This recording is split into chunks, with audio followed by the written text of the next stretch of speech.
Ninguém nasce sabendo ser CEO. Você está na esteira, a esteira está cada vez mais rápida, você tem que correr para ficar no mesmo lugar, né? Habilidades eu desenvolvi todas, eu não tinha nenhuma, né? Ah, mas você não faz isso, ou você não é disso, ou você não tem experiência nisso. Não importa. Isso pouco importa. O que importa é você se jogar, ser curioso e colocar energia. E é muito fácil falar que era óbvio depois que deu certo, depois que você está crescendo, não sei o quê. Na hora, não é nada óbvio.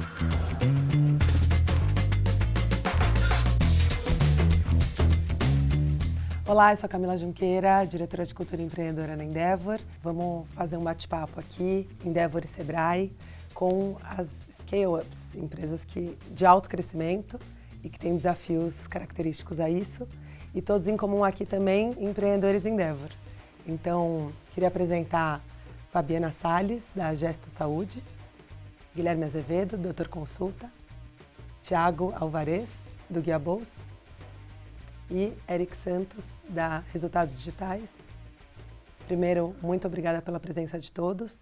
Acho que tem uma coisa aqui que tem em comum de todos os empreendedores que estão aqui nessa mesa, que é a inquietude. Essa maquininha que não para, né?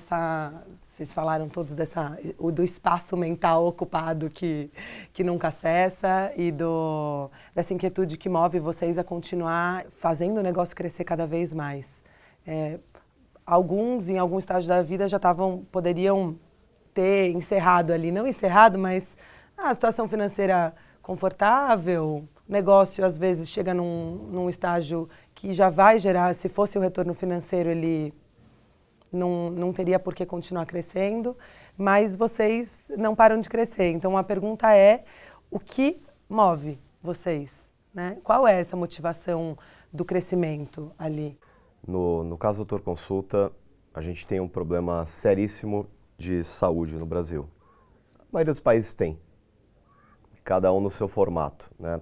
No Brasil hoje, a gente estima que tem 100 milhões de pessoas sem acesso adequado à saúde. E a consequência disso, ela é brutal na vida da família dessas pessoas, né? E a gente é muito incomodado com isso, assim, por que não pode mudar? O tamanho do problema é gigantesco, então a gente não pode virar a cara para ele.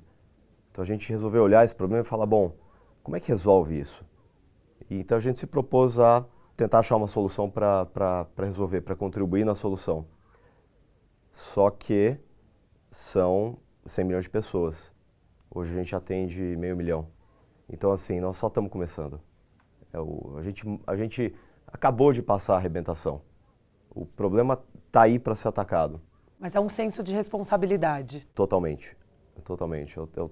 Acho que é o tamanho da oportunidade e o senso da responsabilidade também perante essa oportunidade. Como é que a gente ataca esse problema, mas com a faca no dente, naquele sentido de não tem ir devagarzinho, não tem ir moderado. Tem que ir com energia, tem que ir com agressividade para cima desse problema.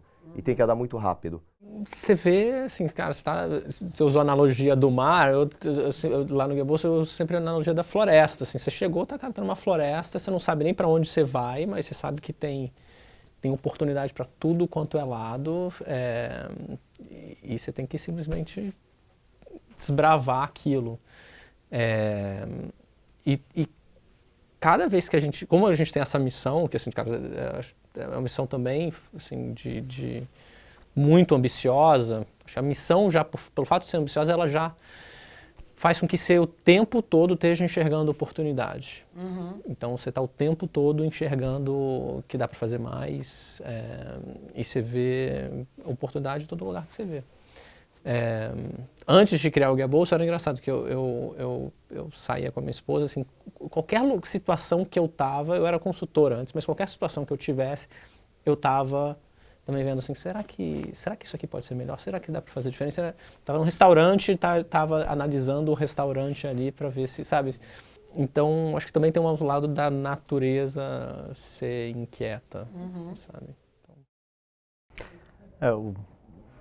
Acho que a questão do dinheiro, ajustado ao risco, obviamente cada um de nós aqui teria opções melhores se fosse esse o objetivo final, né? Claro que todo mundo espera que tenha retorno financeiro, até porque tem outras pessoas envolvidas, investidores e tal, então a gente tem um pouco de responsabilidade com isso também. Mas certamente não é o que tira da cama de manhã. No nosso caso, a gente, parecido com a Endeavor, né? A gente tenta ajudar as empresas a crescer, e crescer significa gerar emprego e renda. E a RD tem uma relação direta com o crescimento das empresas, sejam clientes ou pessoas que estão sendo impactadas pelo trabalho de educação nosso. Mas também hoje tem um senso lá dentro de que a gente pode tentar construir um case diferenciado no Brasil em tecnologia, pelo menos na linha de SaaS, B2B, que a gente ainda não tem exemplos aqui, até os nossos irmãos aqui, vizinhos, têm exemplos melhores que a gente aqui no Brasil. Então a gente sente que tem um pouquinho dessa chance aí de tentar ser referência também para outras gerações. E muito do que eu falo, inclusive para o time, não é da boca para fora. Eu entendo que o real impacto da RD vai ser o impacto que as pessoas que estão na RD vão ter daqui a 10, 15, 20 anos. Assim, a gente está tentando criar o equivalente da PayPal Máfia lá, né? O berço do nascimento de outros negócios de impacto. Muita coisa a gente está aprendendo, fazendo pela primeira vez e não tem referência aqui no Brasil. É o mato, né? Então, é o mato que o Thiago falou. E de pessoas também, né? Assim, Agora, até lá fora não tem, né? Muitas situações, pessoas também fazendo o que as empresas aqui estão fazendo. Então, o lado de formar essas pessoas e ter esperança que, tudo bem, elas vão ajudar o seu negócio, mas se elas não estiverem no seu negócio, que elas vão conseguir fazer coisas incríveis assim, fora também, né? Não tem um fato de a gente ajudar a criar o ecossistema, né, também. Eu me identifiquei 100% com a missão do Doutor Consulta, porque a gente está na mesma missão, né? A gente está atacando o problema por frentes diferentes. E o que eu percebo em comum é a motivação por realização, né? Eu sinto isso muito em mim, assim. O sucesso para mim aparece quando eu vejo alguma coisa realizada, né? Então, todo dia você acorda e fala, preciso realizar.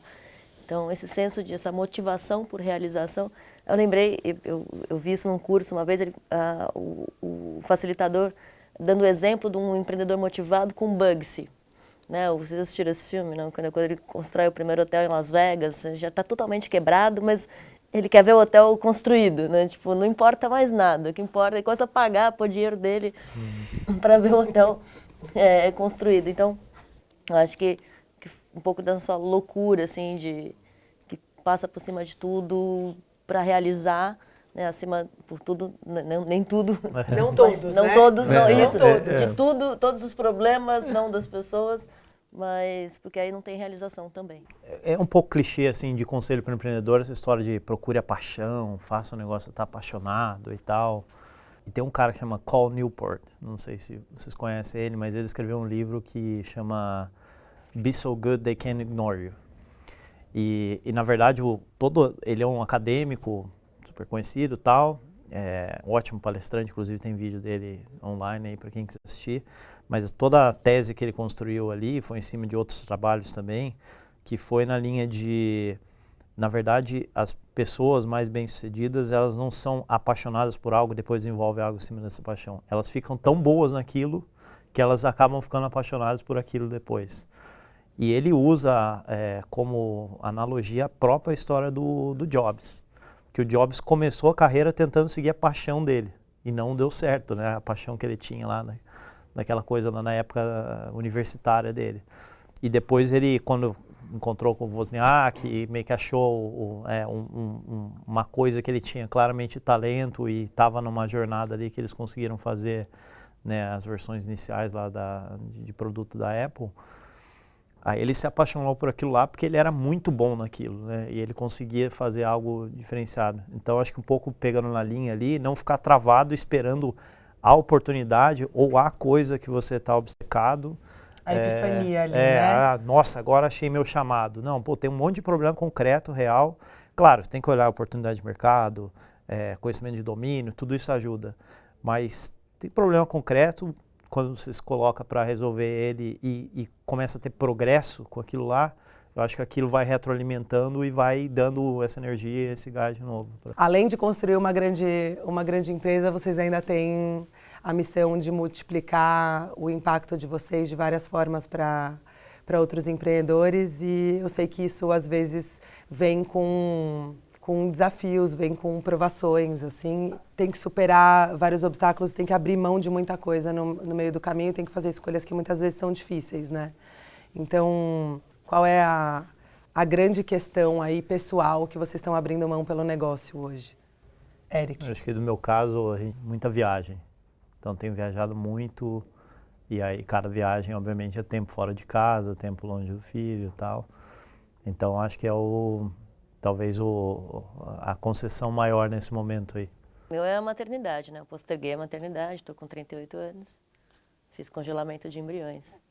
É uma opção, uma alternativa, mas é uma questão que tá sempre presente. Agora eu também não tenho mais tanto tempo, então daqui a pouco daqui a pouco não tem mais escolha, né? Não dá para postergar mais, mas... E aí a escolha vai mudar, né? A escolha vai mudar. Se abrir mão também vai mudar, também. Né?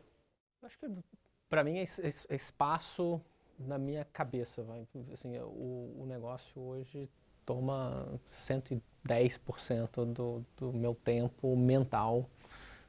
Então, quando eu estou com a minha família, estar presente, coisas desse tipo que são pequenas e que minha filha, né, eu estou com uma filha bem pequenininha, estar presente não só fisicamente, mas mentalmente é uma das coisas que tem me dificultado hoje em dia, sabe? Tem sido difícil, mas vou chegar lá.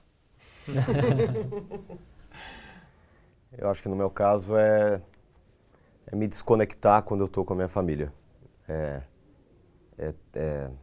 ter a disciplina de, quando eu estou com eles, quando eu estou com meus filhos, tirar o celular da frente. Né? Não ficar ali a cada 3 minutos olhando o que está acontecendo, né? Aquele vício.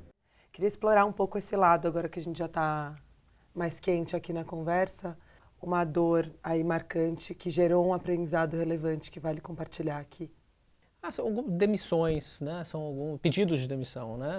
Obviamente, demitir é difícil, mas faz parte do negócio. Quando pessoas decidem sair dessa causa, né? Desse propósito, são momentos que te faz sempre refletir, falando, poxa, a gente está criando algo tão legal, tão transformador, como que tem gente abandonando o barco, né? Esse é um pouco do sentimento, assim, né? Assim, poxa, tem gente abandonando o barco. E a gente passou por um período de muito crescimento de gente, em que essas saídas acabavam sendo não tão percebidas pelas novas contratações. A gente passou alguns meses sem contratar tanta gente. Essas pessoas que começam a sair também começam né, fica tudo mais visível. Então a gente acho que está num processo grande de novo, focar muito em gente lá dentro. E de mudanças de papéis também, né, para que a gente consiga fazer o nosso sonho grande aí se realizar. Gente amador, né? Acho que pensar na dor do crescimento, né? Quando a gente está crescendo, criança, adolescente, tem dor de crescimento. Eu acho que eu vivo isso o tempo todo, né? Eu estava lembrando uma situação que até algum tempo atrás era possível conversar 1 a 1 com todo mundo da empresa, né? Hoje já não é mais. Então, e tem pessoas que você cria afeto e você, de repente, já não tem mais aquela ligação. Isso dói, né? Eu estava sentindo isso outro dia. A gente tem eu tenho um médico muito querido que eu contratei há muitos anos. Ele trabalha na Gesto há pelo menos 10 anos. Ele é médico da minha família também, né? Então, a gente tem uma relação ótima. Aí faz, assim, meses que eu não falo com ele. E aí ele me ligou para pedir o telefone da minha mãe, porque estava atendendo minha mãe. Eu falei, puxa, né? Eu há muito tempo não consigo ter essa relação mais próxima. Então, acho que o crescimento ele traz algumas dores, e a dor do relacionamento com as pessoas, ela me dói bastante. Tem uma metáfora que a gente usa no Doutor Consulta, que a gente tem que trocar de casca a cada 6 meses, que nem um réptil. E acho que essa é uma realidade brutal, porque na velocidade que a gente cresce, que vocês crescem, você tem que ser uma pessoa diferente a cada, não sei, 3, 6 meses, não é anos. E ser diferente significa evoluir, né? Adquirir conhecimento, compreender onde você não está bem e mudar.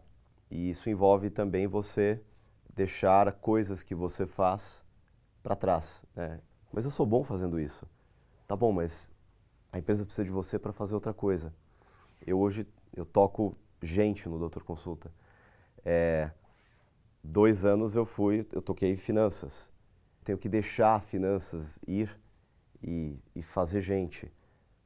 Não é simples, não é trivial. A gente tem que se tornar dispensável na empresa. Eu tenho que me tornar inútil.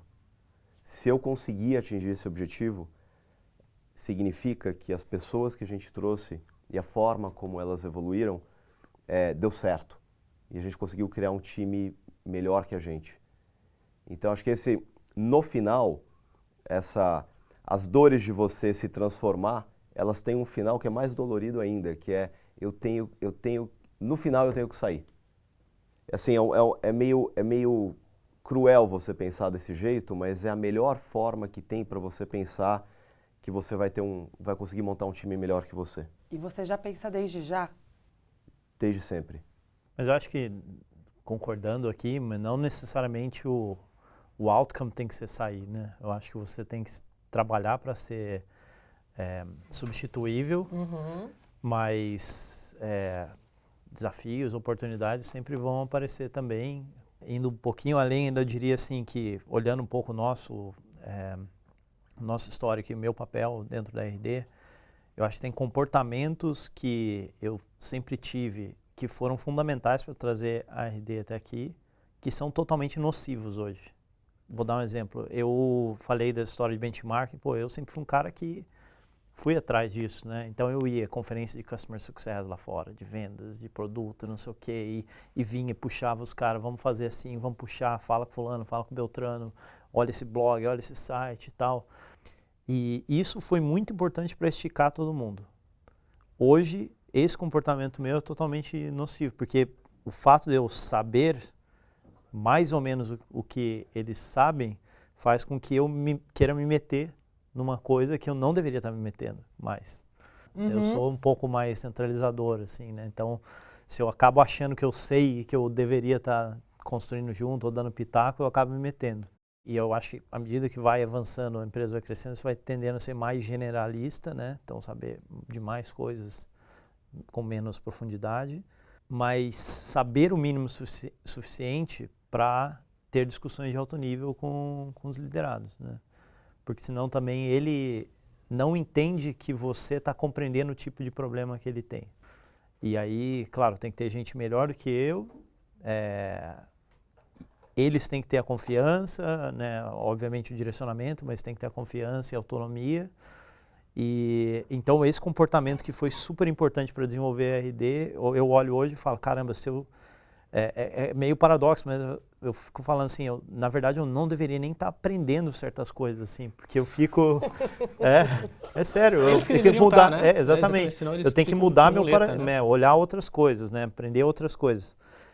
E eu acho que uma grande analogia disso, né, em escala, e que tem a ver com não só ter pessoas boas, mas ter um sistema operacional muito bom dentro da empresa, que a empresa toca, do ponto de vista de cultura, de sistema de gestão e tal, ela anda sozinha, sem depender do founder, dos founders ali. Um exemplo que eu olho muito disso hoje é a Amazon.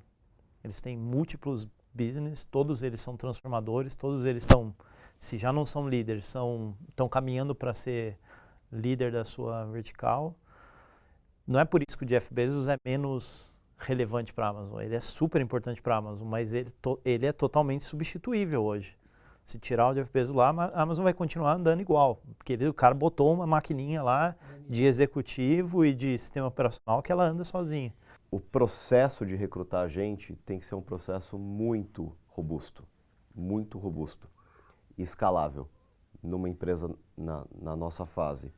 Quando eu assumi Gente Gestão, a primeira coisa que eu fiz foi ler 3 livros sobre isso e um é ótimo, que é o Work Rules do Google e alguns outros, e colocar um processo, desenhar um processo de recrutamento, sistematizar ele e não deixar ele ser... ele tem que ser cumprido, ponto. Se ele for cumprido, você aumenta a sua chance de colocar o que cada empresa define como gente boa para dentro. Agora, existe uma regra do polegar que eu uso sempre que eu vou conversar com alguém, por exemplo, eu estou recrutando, independente da área, eu olho para essa pessoa, penso e falo, estou enxergando, ela me substitui ou ela substitui esse diretor? É sempre a regra do polegar que eu faço. Pode ser em 2 anos, pode ser em 5 anos, mas assim, dá para enxergar isso acontecendo no futuro? Se a resposta é não, é uma luz amarela enorme. Eu acho que se a gente se disciplina dessa forma, esse é o jeito de se tornar substituível. Tem acho que o Zuckerberg fala uma analogia parecida, que ele fala, numa realidade paralela, eu trabalharia para essa pessoa. Essa é ótima também. Essa é ótima também. Muito bom. Se tivesse um outro contexto, eu trabalharia para ele. Essa é ótima também. Agora mesmo tem um desafio, eu lembro de falar com alguns executivos, inclusive de grandes bancos, que eles quando o tema era de gente, você não consegue ter todos líderes, né?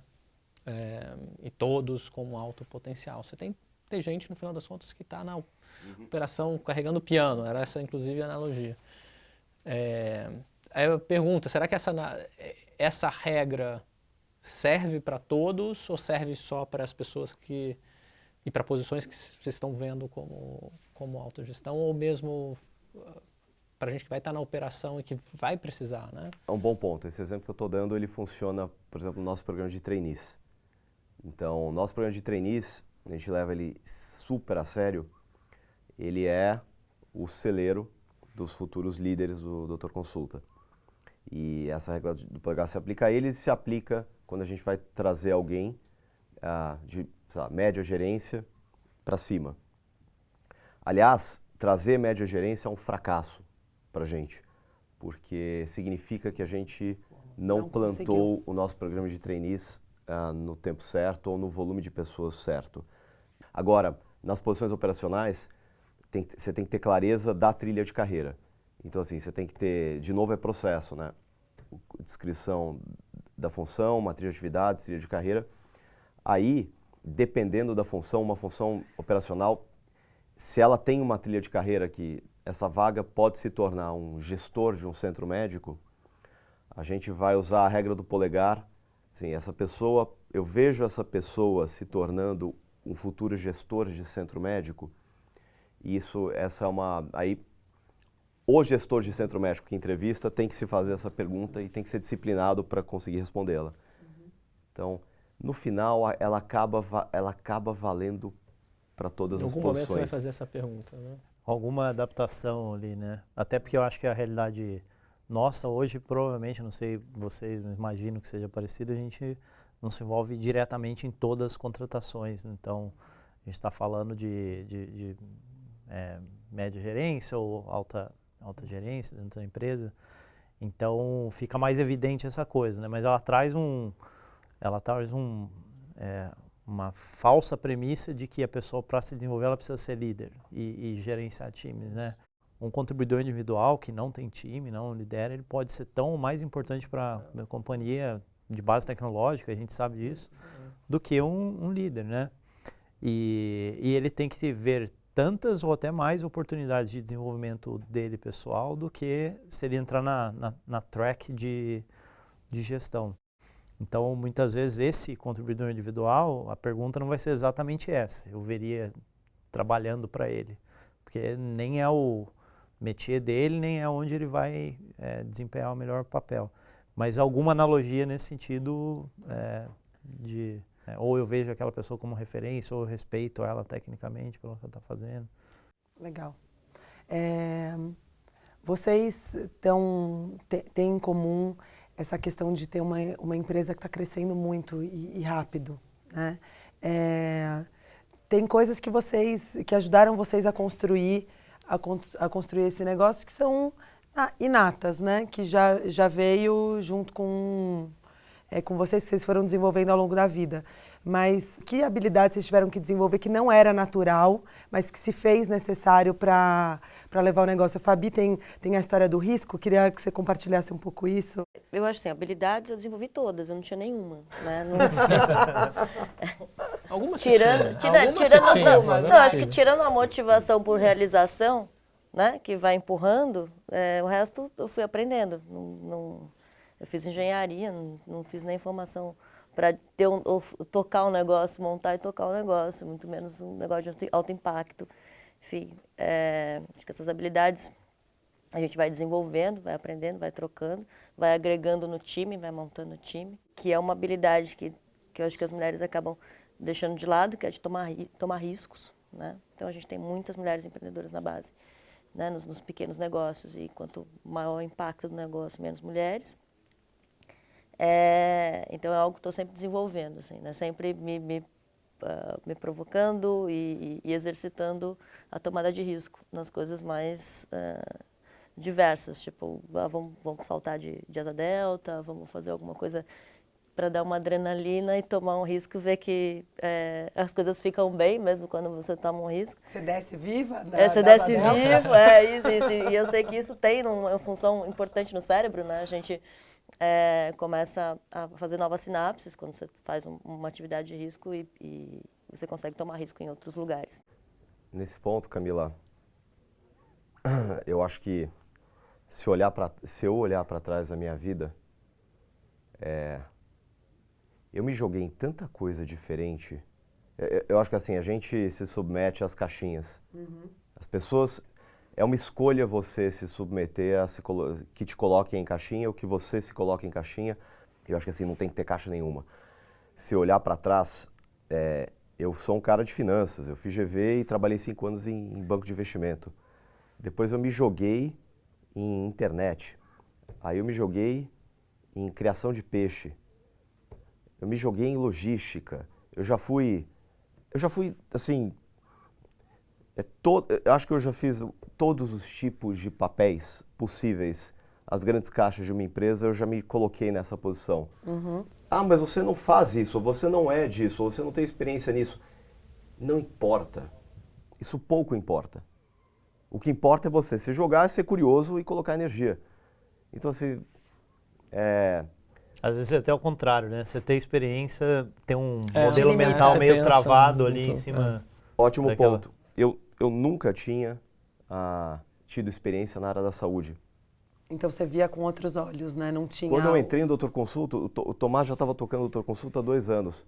E a gente começou a inventar soluções para os nossos problemas e nenhuma delas veio da área da saúde. Uhum. Os nossos primeiros painéis de indicadores, eu copiei eles da empresa de logística que eu fui sócio nos últimos 6 anos. E eram painéis de logística aplicados à área da saúde, porque fazia todo sentido. Uhum. Eu olhei e falei, poxa, por que ninguém nunca fez isso? Não sei. No meu caso, eu posso falar de várias habilidades que eu tive que desenvolver. Eu, por exemplo, às vezes não parece, né, mas eu sou, por natureza, introvertido. Uhum. E hoje, sei lá, evento da RD, estou lá falando, dando palestra, gravando vídeo e tal, mas tem que desenvolver isso. Mas acho que o ponto principal aqui, que tem a ver com a história de se jogar, assumir risco aqui, acho que tem que ter um mindset de aprender, isso sem dúvida, né? E muita gente quer, eu acho que em diferentes níveis aí de carreira, quer tomar o atalho, sendo que às vezes não tem atalho, você tem que botar o tempo em cima do negócio mesmo, né? Tem um investidor famoso americano, Keith Rabois, perguntaram para ele o que ele via se era possível o fundador escalar, e o que ele via de padrão. Ele falou, cara, a única coisa que é padrão é que esses caras são obcecados por aprender. Então, cada estágio da empresa, ele vai ter uma coisa diferente, e ninguém nasce sabendo ser CEO. Só que tem que ir lá e aprender. Ele deu o exemplo específico do Aaron Levy, que é o CEO da Box, hoje uma das empresas mais referência em área de enterprise, 400 milhões de dólares de faturamento. O cara tem 27 ou 28 anos. Agora talvez tenha até mais, deve ter mas ele lida com um CIO de 50 anos, tal, um cara que teve que aprender a navegar nesse mundo e aprender a ser CEO de uma companhia que tem 3 mil funcionários, sei lá. E ele deu o exemplo do Aaron, que falou, cara, o Aaron quando ele se ligou que ele, para manter no posto, né, aquela analogia de você tá na esteira, a esteira tá cada vez mais rápido, você tem que correr para ficar no mesmo lugar, né? Para ele se manter ali, ele ia ter que realmente aprender a ser um líder, aprender a fazer coach, aprender a dar feedback, aprender a teorias de gestão, né, de evolução organizacional, tudo. Começou a correr atrás, contratou coach, começou a fazer sessões específicas, começou a treinar, começou a ler não sei quantos livros por ano. Então acho que esse talvez seja o ponto em comum aqui, né, de não ter medo de colocar o tempo ali para se desenvolver. Você tocou num ponto interessante que é o desafio do tempo. A gente tem horas limitadas num dia. Parece que empreendedor de empresa de alto crescimento tem mais hora do que o meu dia. Então, eu queria entender de vocês que rotina é essa, né? Como vocês se organizam para conseguir ter o tempo para se capacitar, para aprender, ter o tempo para a família, ter o tempo para o corpo. O que vocês já quebraram a cara e como vocês hoje estão lidando com esse desafio?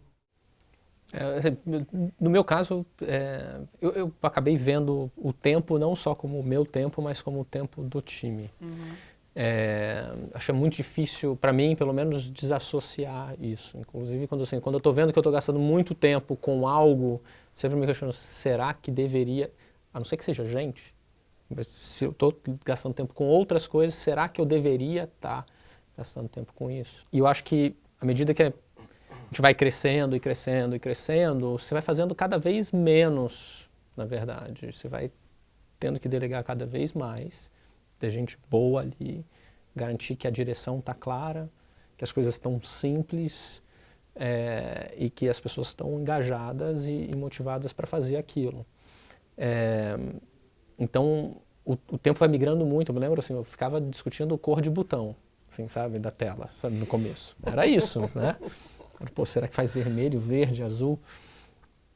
Hoje em dia, as coisas entram no ar, eu antes sei o que vai ser feito, mas depois vejo já no ar. Não sei que seja alguma coisa muito crítica, aí a gente itera umas 20 vezes. E eu acho que, com o passar do tempo, acho que eu vou ficar só fazendo gestão de pessoas mesmo, no final das contas. E eu acho que a única forma de multiplicar é com gente boa com você. E é uma habilidade, eu acho, de fazer a entrega, que eu chamo de entrega, né? Não é delegar. Na verdade, quando você começa a montar time, começa a fazer uma entrega que você confia que aquela pessoa também vai fazer do jeito dela, não vai ser igual ao seu. Eu acho que é uma dificuldade que o empreendedor tem, às vezes, no começo, de começar a trabalhar com o time e fazer entregas, né? Pô, isso aqui eu vou, de fato, entregar para alguém. Estou te dando esse... né? De coração ali. Não. Às vezes é diferente de você delegar e não cuidar mais, e é diferente de você ficar em cima da pessoa porque você quer que faça exatamente do seu jeito, achando que a pessoa não vai dar conta. Então, assim, acho que a gente já passou disso, senão não estaria no estágio que está hoje. Mas para quem está começando, eu acho que isso é um ponto importante para prestar atenção. Do meu lado, é uma contínua necessidade de evolução. Acho que tenho vários aprendizados aí ao longo da carreira, mas ainda olho para isso e falo, não estou 100% satisfeito ainda. Mas dentre as coisas talvez mais importantes que eu aprendi relacionado a isso é setar esse tempo antes, na linha de, minha semana ela não é infinita, eu tenho X horas para alocar, quantas dessas horas eu vou gastar comigo, sozinho, com o meu corpo, com a minha família, com a minha empresa, e dentro da empresa como é que eu vou gastar isso dentro desse balde de budget que eu tenho de horas aqui, como é que eu vou separar isso e depois montar minha agenda em cima disso, né? Não deixar, especialmente assim, na situação que a gente está, se a gente deixar, a agenda fica totalmente reativa, né? Então a agenda tem que ser montada de uma forma proativa. Então eu acho que tem várias coisas que eu não faço bem ainda, mas uma das coisas que eu acho que funciona legal dentro dessa divisão, por exemplo, eu tenho certas políticas, assim, meio regras que eu não quebro. Eu comentei antes que eu estava viajando muito. Assim, quando eu não estou viajando, quando eu estou em casa, né, em Floripa, faço questão de buscar meu filho 5 horas na escola. E das 5 até umas 8, 8 e pouco, celular desligado, Só não ele. faço mais nada, só ele. Aí 8, 8 e pouco eu vou ler, né? Aí já entro naquele bloco do aprendizado. Estou tentando acordar cada vez mais cedo para ter mais tempo de exercício, até começando a praticar um pouquinho de meditação, mas bem no estágio inicial ainda. E aí dentro da empresa uma agenda um pouco, que eu uso a analogia que o Paul Graham chama de maker schedule, né? Uma agenda, umas primeiras 2 horas, 2 horas e meia sem interrupção nenhuma, então eu sozinho em cima de um projeto. E aí eu entro numa agenda de gente, né? Que aí é one-on-one, reunião direto. E aí é uma agenda mais, diria que reativa, mas em cima de tentar dar alavancagem para a empresa trabalhando com as pessoas. Essa primeira parte da agenda profissional aí, de Maker's Time, é outra também, que se você não seta o momento para isso, seu dia inteiro é consumido por demanda de terceiros, né?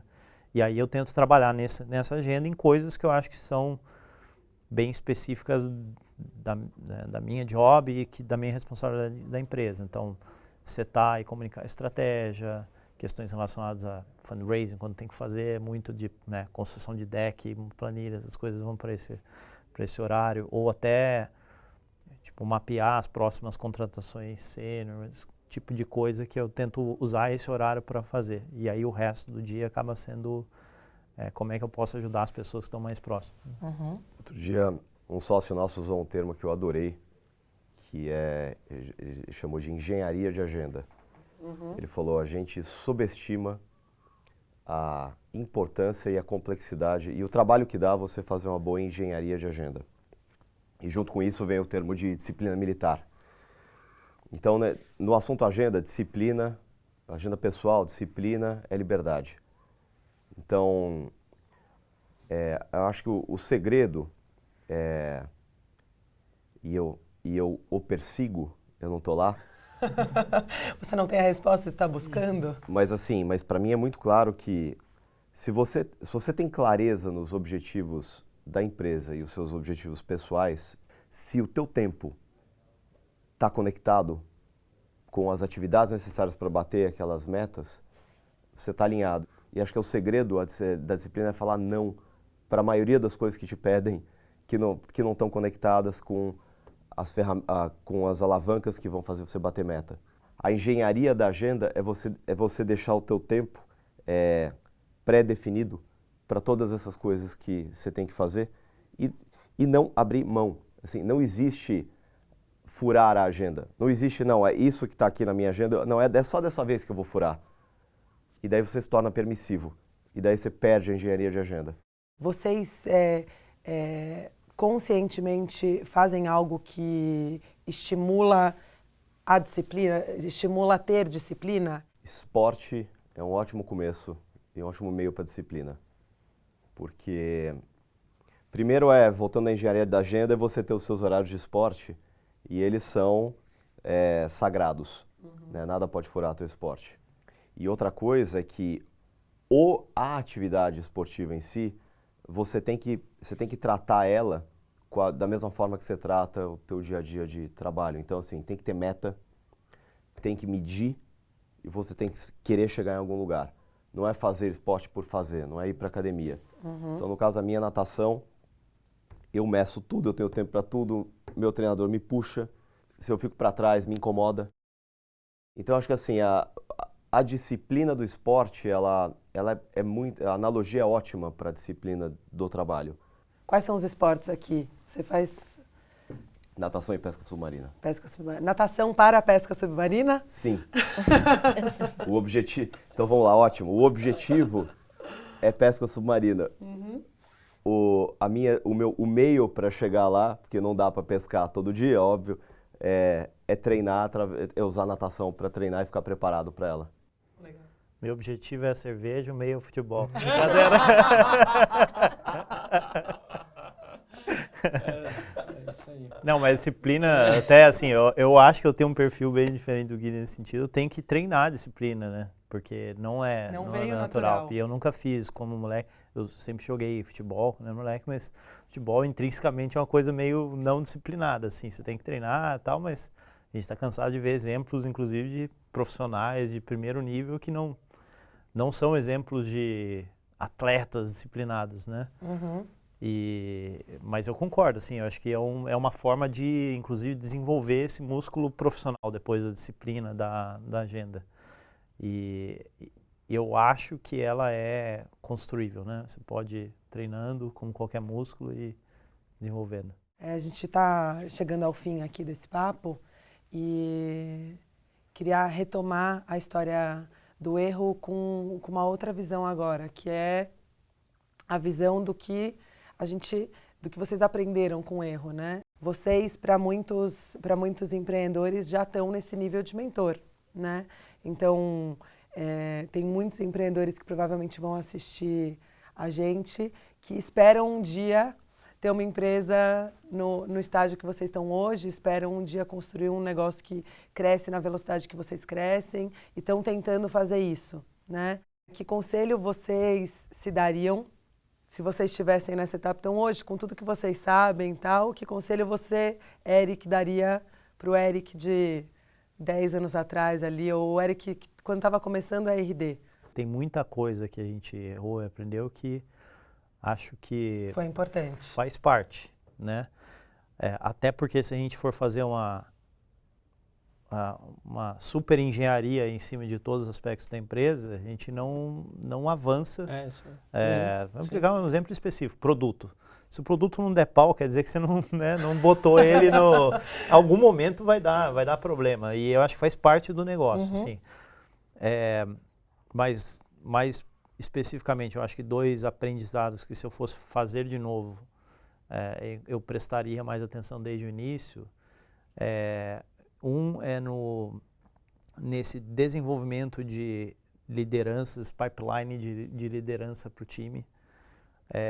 A gente sempre teve uma postura de esticar as pessoas e apostar no potencial delas, mas teve um certo momento da RD ali que a gente estava com 55 pessoas em posição de liderança, mais ou menos 50 delas nunca tinham gerenciado ninguém na vida. Claramente com talento, claramente com potencial, mas sem a preparação adequada. E aí a organização inteira sofreu nesse estágio. Elas sofreram porque foram colocadas na fogueira e os liderados delas também. Então, eu acho que é uma coisa que eu poderia ter pensado de uma forma um pouco mais metódica já desde o início. E aí, mais para o lado do business, sem dúvida nenhuma, investir em Customer Success antes. Pensar prioritariamente e proativamente nisso desde o dia zero da empresa. A gente foi começar a investir mais pesado nisso 2, 3 anos dentro do negócio. E até hoje a gente paga certos débitos aí desse approach. Eu comecei a empreender logo que eu saí da faculdade, né? Então eu não tive experiência de trabalho nenhuma. Eu acho que isso faz bastante falta. Assim, se eu tivesse que fazer diferente, eu teria investido um pouco de tempo nisso, né? Teria encurtado aí alguns aprendizados do caminho. Os outros erros foram todos necessários, né? Então, como eu não tinha experiência, acho que todos eles foram super necessários. Você só vai evoluir se você der um passo maior. Você anda assim, né? Você anda caindo no final das contas, né? Você dá um passo, aí você dá outro. E você tem que ter os mecanismos para conseguir entender, ter a humildade de falar assim, cara, aqui tem um erro mesmo, né? Ouvir e assim evoluir. Então, acho que a organização tem que ser uma organização que aprende. Porque, por definição, você vai errar e você não vai errar pouco e nem poucas vezes, né?